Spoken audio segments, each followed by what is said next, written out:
Merci à tous d'être là aujourd'hui. Je suis vraiment ravie de faire un séminaire mi-parcours avec autant de personnes qui s'intéressent au PNA papillon de jour et en plus de pouvoir travailler avec chacun d'entre vous. Je vais faire un bilan de ces années de mise en œuvre. Là, c'est le plan d'une déclinaison régionale, du plan national d'action, pardon. Donc, avec un premier, la mise en œuvre du PNA, les plans régionaux d'action. L'action numéro 2, c'est soutenir les démarches et enjeux locaux de conservation, avec par exemple méthodologie de cortège d'espèces, atelier de rédaction. Ensuite, on a un axe amélioration des connaissances, avec l'action 3-4, concevoir des projets et des études scientifiques.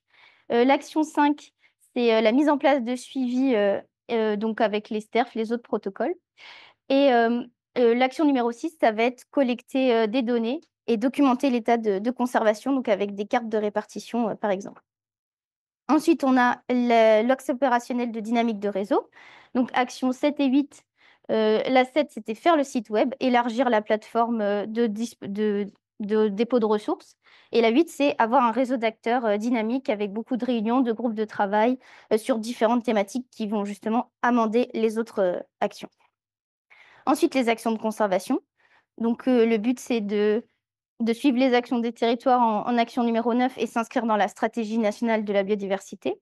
L'action 10, c'est avoir des outils pratiques pour aider les gestionnaires à savoir quelle gestion appliquer sur leur territoire.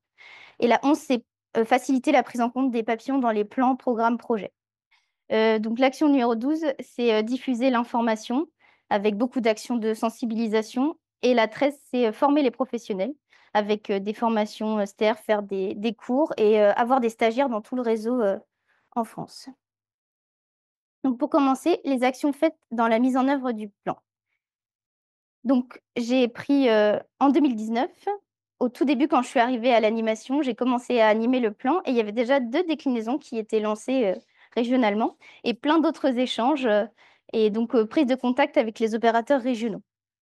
Ensuite, l'année suivante, en 2020, on a eu la déclinaison PACA qui est sortie et on a fait des ateliers de rédaction sur dans d'autres régions qui sont devenues jaunes à ce moment-là, donc Île-de-France, et on débutait pas mal avec des échanges avec Pays de la Loire. Ensuite, il y a eu atelier de rédaction, par exemple en Occitanie. Nouvelle-Aquitaine, ils ont lancé leur déclinaison régionale en 2021, Pays de la Loire aussi également. Et donc, il y a eu le bilan du plan Maculinéa en Bretagne à ce moment-là aussi. En 2022, donc là, on a eu une belle coloration. Presque toutes les régions avaient soumis leur déclinaison régionale en CSRPN. Et il y a eu un atelier de rédaction en Bretagne, un atelier de rédaction en Hauts-de-France et des avis sur la déclinaison en Occitanie et toujours de l'aide en Île-de-France.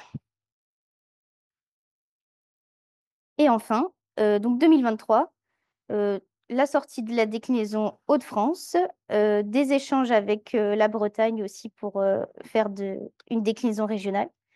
Et il y a eu un atelier de rédaction en Normandie.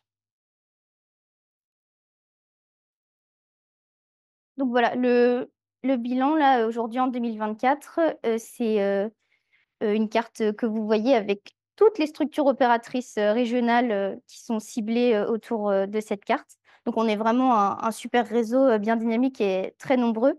Et on voit que dans certaines régions, on a plusieurs structures animatrices puisque c'est issu des ex-régions. C'est assez logique. Et donc là, vous avez des tableaux qui montrent le nombre d'espèces du PNA dans chaque région et la date de sortie de la déclinaison.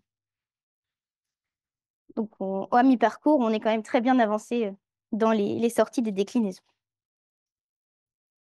Donc, on est toujours dans l'axe opérationnel numéro 1. Au tout début, il y a eu la publication d'une trame pour aider à rédiger le plan en région, avec le contenu de la déclinaison, des exemples d'ateliers de rédaction. Et également, pendant le webinaire pour lancer le PNA, on a présenté une fiche méthodologique pour créer des cortèges d'espèces avec Sonia Richaud du CENPACA.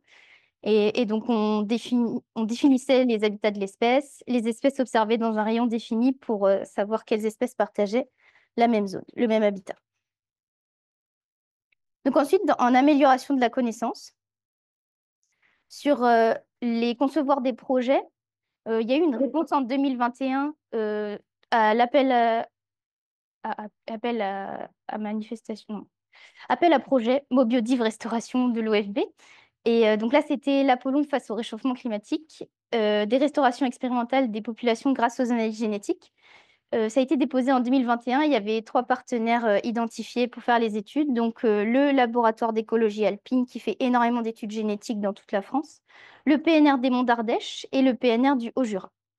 Donc, malheureusement, le projet n'a pas été accepté, mais les analyses génétiques ont finalement été financées par la DREAL Auvergne-Rhône-Alpes.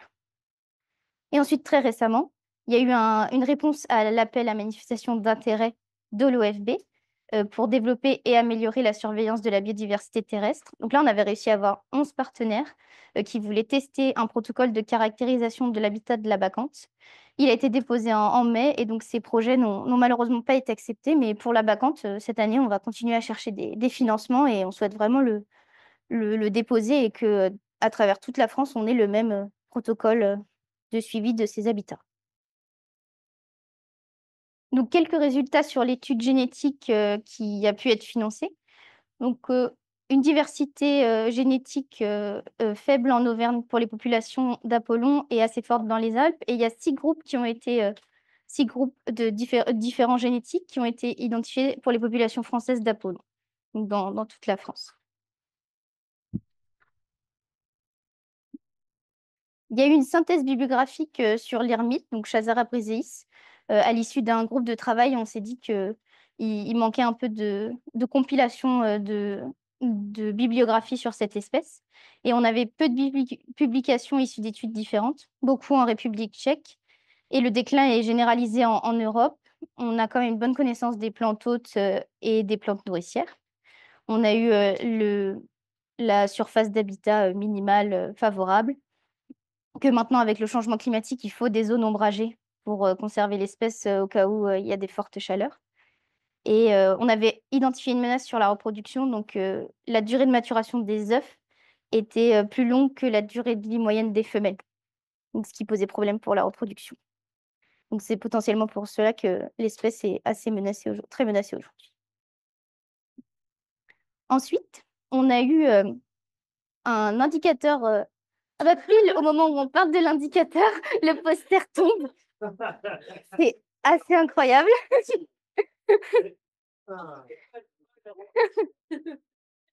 Donc, il y avait un magnifique poster qui était accroché il y a une seconde sur cet indicateur qui donnait le nombre d'espèces de papillons de jour disparus par département depuis 2000. Et donc, les données qu'on a réussi à récupérer grâce à tous nos partenaires et à tous les échanges qu'on a eus avec vous tous. Donc, des données de l'INPN, de l'épinette, du pôle invertébré, de ClickNat, de Oreina.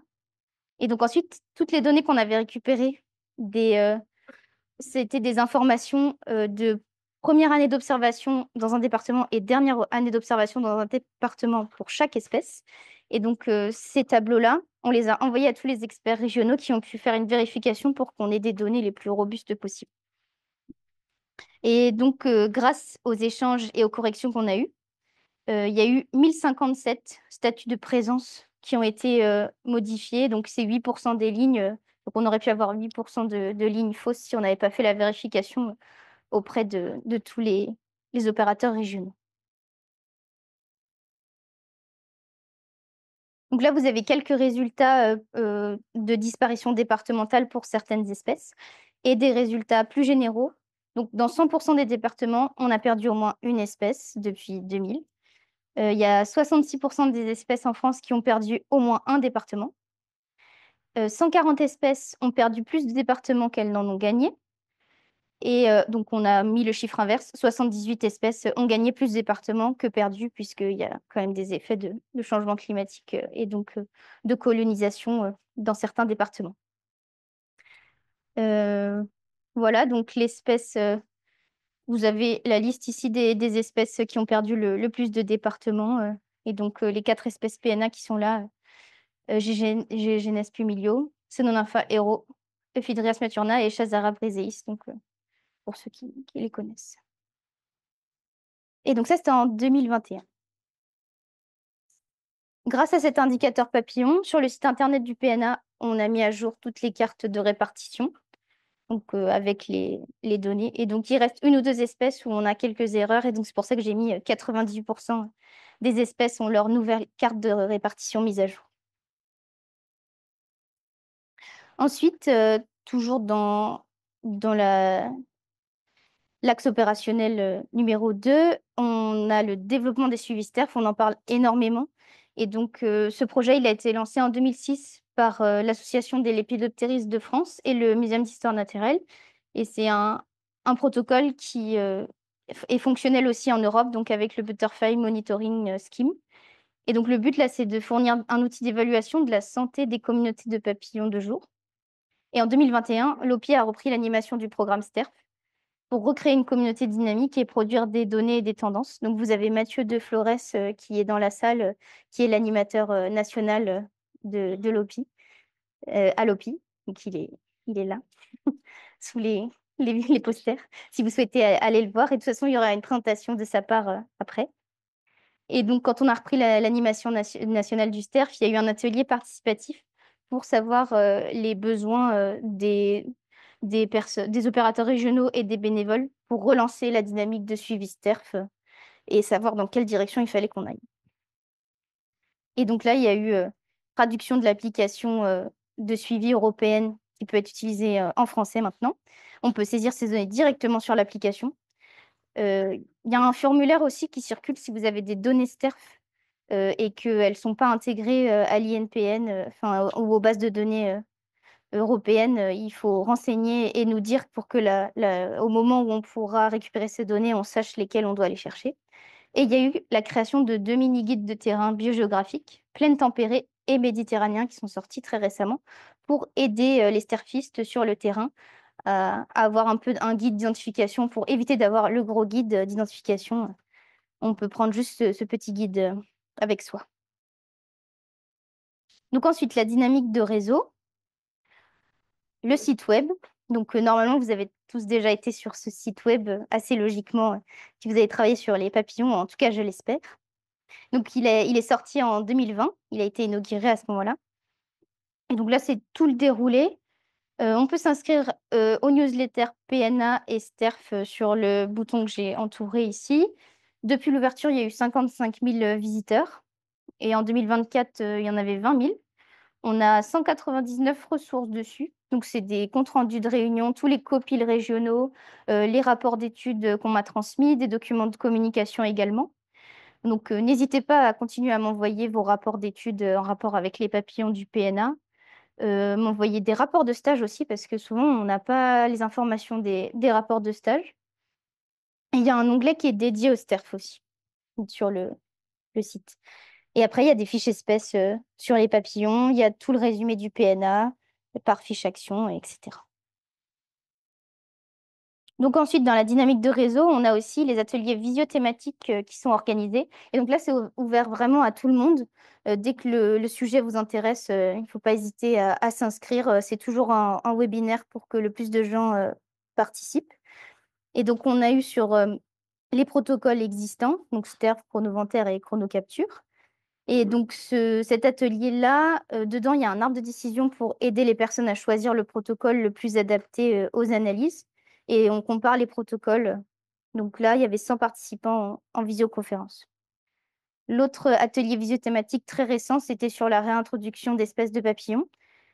Et donc, le but, c'était de présenter les réintroductions d'espèces réalisées en France, avec le contenu d'un dossier qu'on doit présenter au CSRPN ou au CNPN, donc selon le niveau de l'espèce qui doit être présentée, enfin l'espèce qui doit être réintroduite. Et donc là, c'était 3 exemples en France. Donc l'azurette des Mouillères en Centre-Val de Loire, le damier de la Succise et le fadet des Lèches en Savoie, et la réintroduction du fadet des Tourbières en Bourgogne-Franche-Comté. Et donc, à la fin, il y a une petite mise à jour sur 2024, quels ont été les résultats des projets. Et là, on avait 120 participants en visioconférence et le compte-rendu en livret est disponible sur le site. Et vraiment, je vous encourage à l'utiliser et à prendre en exemple si vous souhaitez aussi faire des réintroductions parce qu'il est quand même vraiment pas mal. Il y a eu des groupes de travail sur les espèces du PNA. Donc, il y a eu un groupe de travail sur l'ermite, Chazara brezilis, et c'est pour ça qu'ensuite on a fait la synthèse bibliographique dont je parlais au début. Euh, donc, et on a eu aussi une fiche de recherche qui est sortie à l'issue de ce groupe de travail. Et tous ceux qui se réunissaient, souvent, c'est assez proche les thématiques, enfin, les sommaires de ces groupes de travail. Et donc, un état des lieux des populations de l'espèce en question, un bilan des actions réalisées, des actions futures. Et donc, 3 fois, ça a découlé sur une fiche de recherche. Donc, pour l'ermite, pour le damier du frêne dans le parc national de Forêt, ils ont fait une fiche de recherche. La craie de la Canneberge, on a également fait une fiche de recherche au niveau national. Et là, récemment, il y a eu un atelier en Auvergne-Rhône-Alpes et PACA sur l'azurée de la sanguisorbe et l'azurée des palus pour parler des études génétiques qu'il y a en cours dans ces régions. Ensuite, sur les actions de conservation, je parle des fonds verts, puisqu'il faut s'intégrer dans la stratégie nationale de la biodiversité. C'est ce qui permet de financer des actions de gestion. Donc, la première année, en 2023, quand le fonds vert est sorti, il y a eu 14 projets acceptés qui ont permis de financer 1,8 million d'actions sur des PNA, sur le PNA papillon, entrée papillon. Et il y a eu quelques projets indirects du PNA pollinisateur ou d'autres PNA qui bénéficiaient aussi aux papillons. Et donc, ça a ajouté 250 000 euros. Et donc, évidemment, 96% des actions étaient sur de la conservation. Et donc, c'était soit de la maîtrise foncière, soit des travaux de restauration sur cette année-là. Et en 2024, ça s'est popularisé, disons. On a eu plus de personnes qui ont postulé au fonds vert régionalement, parce que c'est un fonds qui est régional. Et donc, on a eu 70% des montants de fonds verts qui ont été attribués à des actions de restauration et de conservation. 25% pour de la dynamique de réseau, parce qu'on a des régions qui ont financé les animations régionales pour faire des projets enfin, financer les animations régionales. Et donc, il y a eu 45 projets acceptés, donc pour 2 300 000 euros, plus 620 000 issus de projets indirects. Et donc, parmi les actions de restauration et de conservation, on a beaucoup plus cette année de travaux de restauration, alors que l'année dernière, c'était de la maîtrise foncière plutôt. Ensuite vient la maîtrise foncière.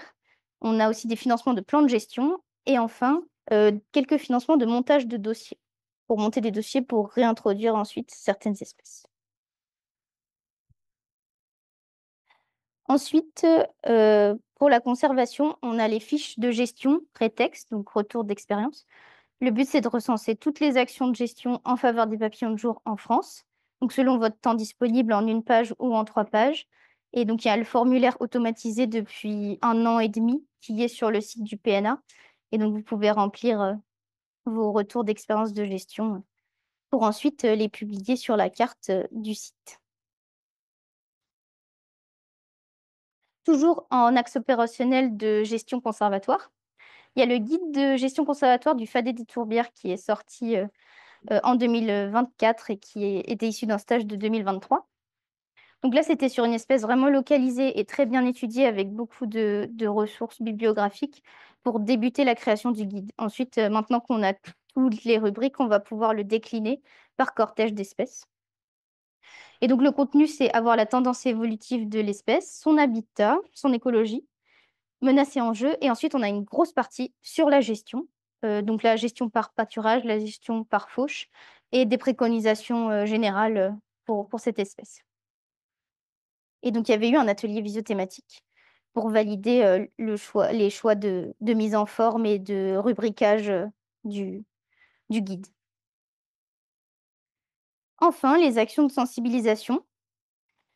Mm, Donc, la mallette pédagogique, sensibiliser le grand public, faire connaître le PNA. On a toujours les lettres d'actualité euh, nationales et régionales qui sont disponibles sur le site. Vous pouvez vous inscrire dans la lettre d'info avec toujours, moi j'ajoute des actualités régionales et ce qui est fait au niveau national. Et donc, ça marche assez bien puisque on a entre 50 et 75% des personnes abonnées qui s'inscrivent. D'ailleurs, il y a une fiche à remplir. Vous pouvez mettre votre mail et je pourrais vous ajouter à la liste de diffusion. Et donc, on a 658 abonnés. Et pour les actualités nationales, on a 238 abonnés et les abonnés sont plutôt des personnes du grand public. Donc, n'hésitez pas si vous avez des sujets. Je peux rédiger une actualité sans problème. Un gros projet aussi qu'il y a eu, c'était les vidéos de sensibilisation qui ont commencé en 2020. Donc, on a pu quand même aller filmer en 2020 entre deux confinements l'été, en juin. Et on a pu lancer ce projet. Et donc, c'est des formats de vidéos de 5 minutes avec une entrée espèce du PNA, description de son écologie, de son habitat et une action de gestion présentée.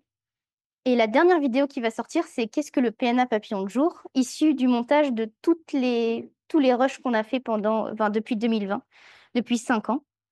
Et elle sera prête là en février et je vais la présenter demain matin à ceux qui seront là pour les ateliers. Et donc, toutes les vidéos, là, au 31 décembre, elles ont été vues 2875 fois sur la chaîne YouTube de l'OPI. Je donne ce chiffre, mais je ne sais pas si c'est une performance ou pas. Aucune idée de la référence de vidéos sur des papillons.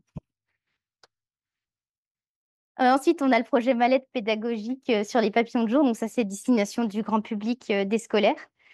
Le financement, il est assez complexe aujourd'hui de ce genre de documents. Donc, on est à la moitié du projet et l'autre moitié n'est pas encore terminée et financée. On attend le vote du budget au niveau de l'État pour savoir si on pourra financer la suite. Et donc là, on a deux activités qui sont disponibles sur le site du CPN.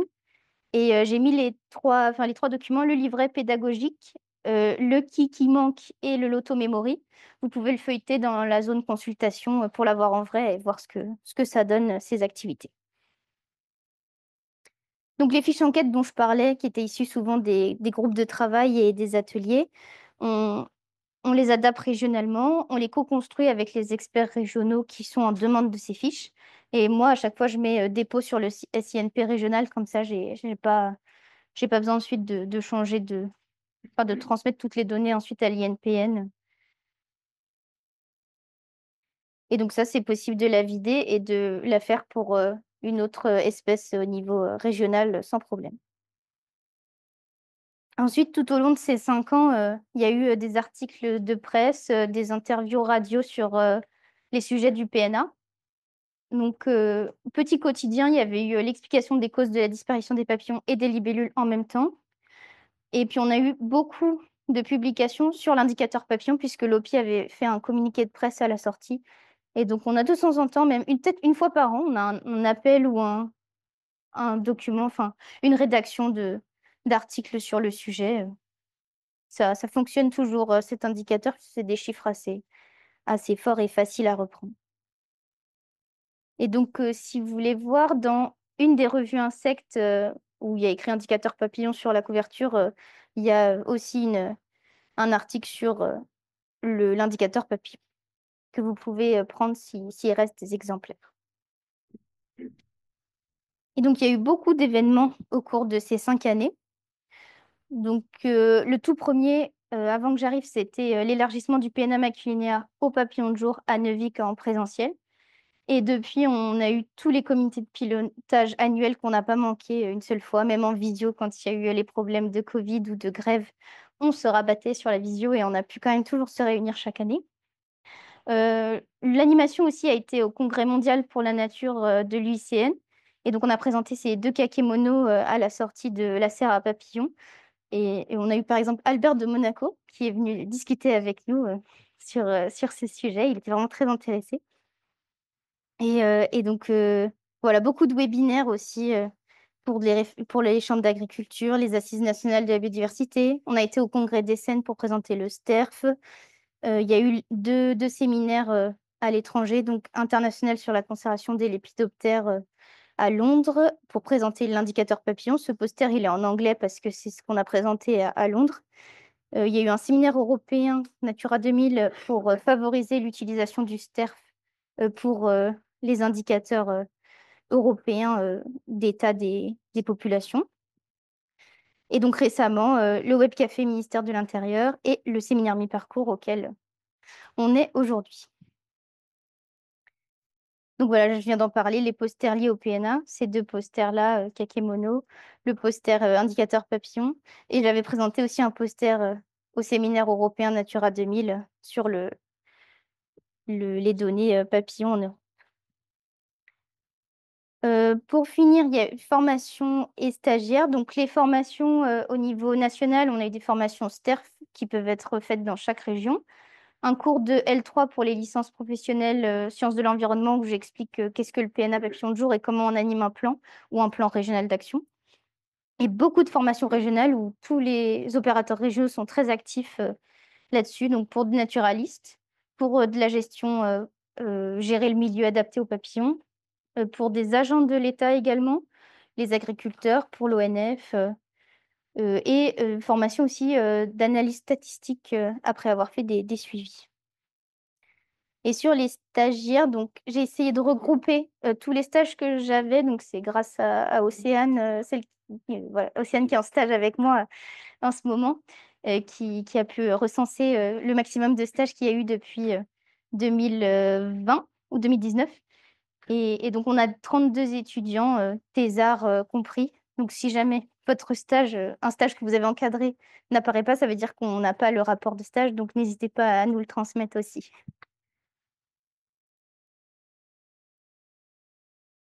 Et donc, voilà, là, c'est pour vous montrer l'état d'avancement selon les axes opérationnels, enfin, les actions.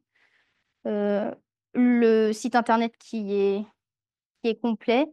En vert clair, c'est plutôt que c'est un axe enfin une fiche action qui ne s'arrête jamais puisqu'on est toujours dans la diffusion au maximum. Le réseau d'acteurs, ça se fait en permanence. On peut essayer de faire mieux sur la collecte des données. Par exemple, essayer d'arrêter d'avoir une double saisie des données STERF et qu'on essaye de faire euh, sur GeoNature, avoir la possibilité d'avoir comment on appelle ça? J'ai oublié euh, bon, je sais plus, un module qui permet de saisir les données à la fois sur le SIMP régional et à la fois qui va directement dans les données STERF. Voilà, ce genre de choses à développer. Merci beaucoup de votre attention.